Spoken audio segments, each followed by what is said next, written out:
Live from downtown Detroit, home of WDIV and Click on Detroit, Local 4 News at 11 starts now.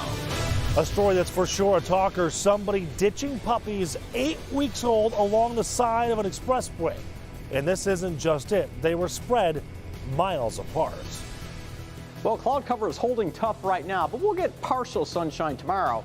Things start getting really interesting as we head into Sunday. We'll take a look at that and your first sneak peek at New Year's Eve, all straight ahead.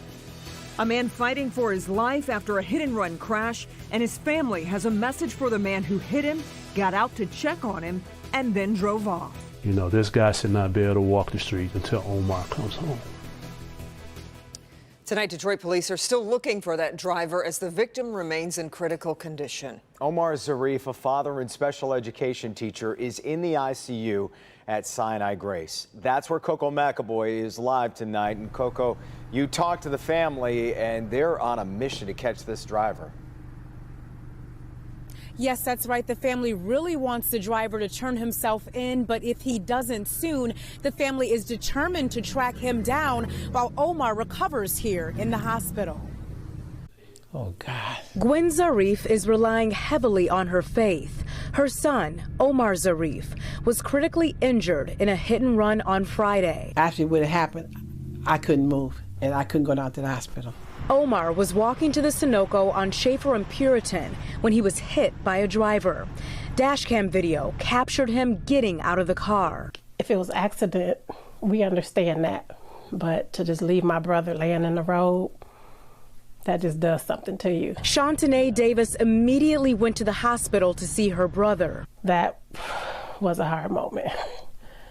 You know, going down there not knowing. We didn't know if he was dead or alive. Omar had to undergo surgery on Christmas Eve. Facial fractures, skull fracture. He's recovering from that, you know, heavily sedated, you know, so his brain can heal. While Omar is recovering, his brother, David Zarif, is using his law enforcement background to track down the driver. I can't sleep at night. My mother's troubled, so he should not be able to sleep at night. He's working closely with the Wayne State Police Chief and Detroit Police. I owe it to my brother to use every resource that I have to try to find this guy. In the meantime, the family is staying by Omar's bedside. I watch him and I pray for him and I'm waiting for the manifestation of God's healing. And the family does have a $500 reward for any information. They also have a GoFundMe page that we'll put on our website. But of course, if you know anything about where the driver is or who the driver is, you're asked to call police. Reporting live this evening, I'm Coco McAvoy, Local 4. All right, Coco, thanks. Kim? There's a warning from local animal control officers tonight after these German Shepherd puppies were dumped on the side of the road in Monroe County. They are infected with a highly contagious disease, parvo. And as Nick Monticelli reports, vets are trying to treat the very sick dogs, but 2 didn't make it. I've got to tell you, this really is the talk of the town here in Monroe. A lot of people wondering who can be so cruel to just dump little puppies out of their car. And it wasn't just one found along 275 here. They were scattered all over the place, miles apart. Big puppy eyes. I mean, I don't know if you guys seen the pictures, but oh my goodness, that little brown black nose, it was too cute. That little black nose belongs to Newport, the German Shepherd puppy. Autumn Bresler found him abandoned on a road in Newport. Seen a little German Shepherd puppy, like, no, I didn't. Put it in brake real quick and hopped out. My door was open. Ran and got that puppy. But while there, Autumn got a call from her brother who said another dog had been found. Not long after, another one. That's when a rescue group called Lucas County Pit Crew got involved. A trucker had seen someone throwing puppies out onto 275. There's another one found on 275. It was like, okay, well, somebody's definitely dropping these dogs off that has no care in the world for any life.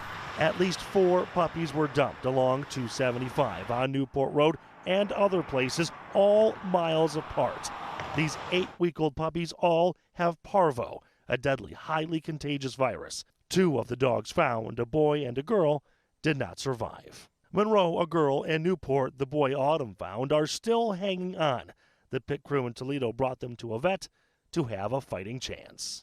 I understand if the dogs are sick and you can't take care of them, bring them to a shelter, bring them somewhere where they can find help. Now, of course, there is concern there could be more puppies that were just abandoned that people haven't found yet. They are stressing if you do find one of these puppies, parvo is incredibly contagious to other animals, so do not bring them inside your home if you happen to find one. In Monroe, Nick Monticelli, Local 4. And we just want to reiterate that German Shepherds actually are one of the breeds especially susceptible to parvo, which can be prevented by vaccinations. Again, if you happen to find one of these puppies, do not bring them near other animals. Well, we got big changes coming on the weekend, and we don't mean snow just yet. Just keep enjoying this above average weather, right? Yeah, we've just kind of cooled off from well above average to just a little above average. I mean, that's all right. I have a bad feeling about January, so rain is fine. Well, it happened last year. We got nailed in January after that fairly quiet December. All right, today's high of 56 was actually set between 1 and 2 o'clock in the morning.